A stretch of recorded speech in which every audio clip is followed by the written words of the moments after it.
এই পর্ব থেকে আমরা CSS টিউটোরিয়াল শুরু করছি।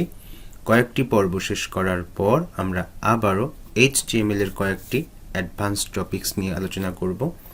তারপর আবার আমরা CSS এর কয়েকটি টপিকস নিয়ে আলোচনা করার পর তারপর একটা প্রজেক্ট নিয়ে কাজ করব।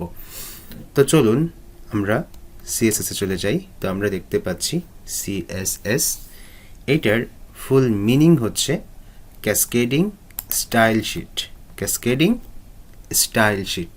তো এটা দিয়ে আলটিমেটলি কি করা হয়? এটা দিয়ে ওয়েবসাইটের স্টাইল দেওয়া হয়।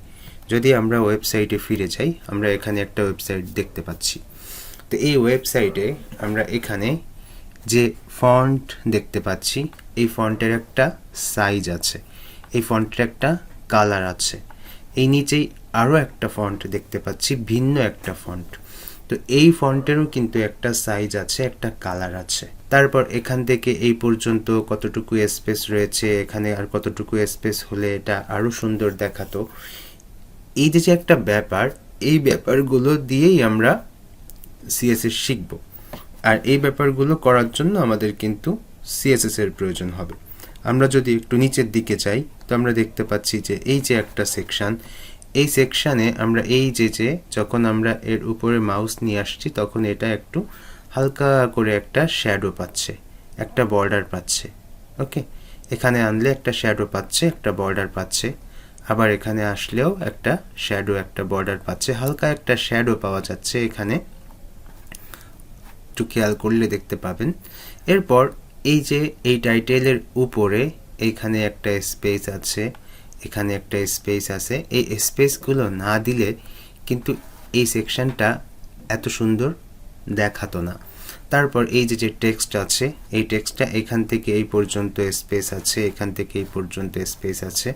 তো এইটাকে যদি আমরা লং একটা টেক্সট দিয়ে এই পর্যন্ত করে দিতাম, তাহলে কিন্তু এটা ভালো দেখাতো না। তো এই যে কিছু কিছু আইডিয়া, এই আইডিয়াগুলো কিন্তু CSS এর মাধ্যমে কন্ট্রোল করা হয়। সাধারণত আমরা যদি প্রথমেই এখানে HTML দিয়ে কোড করি, তাহলে কিন্তু এই জিনিসগুলো এত সুন্দর দেখায় না।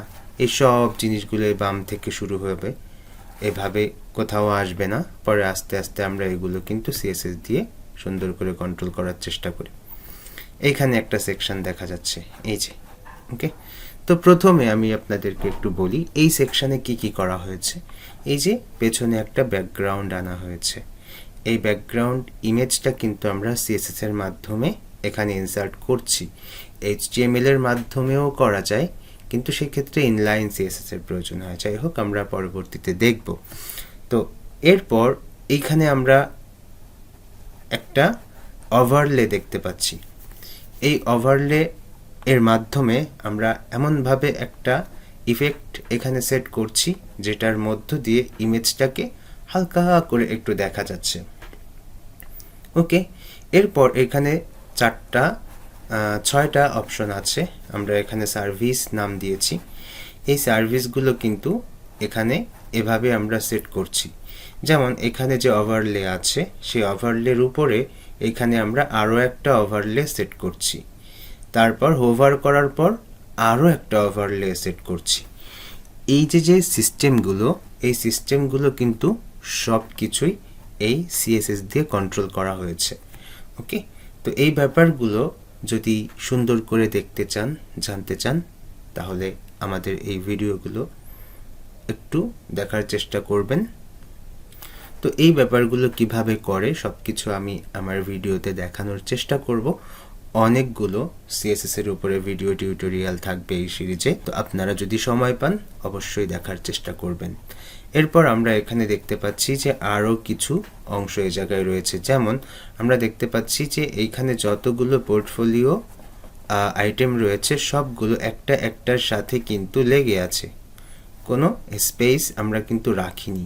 কিন্তু যখন মাউস নিয়ে আসছি, তখন একটা আলাদা ইফেক্ট পাচ্ছে। কেমন? সেটা ভেতর থেকে হালকা একটু ছোট হয়ে তারপর এই জায়গাটা কভার করছে, এভাবে। তো এই সিস্টেমগুলো কিন্তু CSS দিয়ে কন্ট্রোল করা যায়। এখানে এসে আমরা আরও একটা সেকশন দেখতে পাচ্ছি। যেমন খেয়াল করুন যে আমরা এই জায়গাটায় একটা মার্জিন রাখছি, বাট এই সেকশানেরও এই যে ওভারলেটা এমনভাবে দিয়েছি যেন এই যে আমাদের একটা মার্জিন আছে ওই মার্জিনের সমান সমান থাকে, এভাবে আমরা এখানে একটা ওভারলে দিয়েছি। আর এই ওভারলেটা যদি আমরা এখানে না দিতাম তাহলে এই বর্ডারটা এখানে থাকতো, এই বর্ডারটা এখানে থাকতো, আমাদের এটা সুন্দর দেখাতো না। তো এই যে কিছু আইডিয়া, এই আইডিয়া কিন্তু আমরা আপনাদের সাথে শেয়ার করার চেষ্টা করছি যাতে করে আপনাদের ডিজাইন আইডিয়া অল্প অল্প করে একটু বৃদ্ধি পায়। মনে করুন এই জায়গায় একটা ইফেক্ট আমরা দিয়েছি, এটাকে বলা হয় হোভার ইফেক্ট। তো মাউস নিয়ে যাওয়ার পর যে ইফেক্টটা আমরা দেখতে পাই, যদি কোনো ইফেক্ট চেঞ্জ হয়, এটাকে বলা হয় হোভার ইফেক্ট।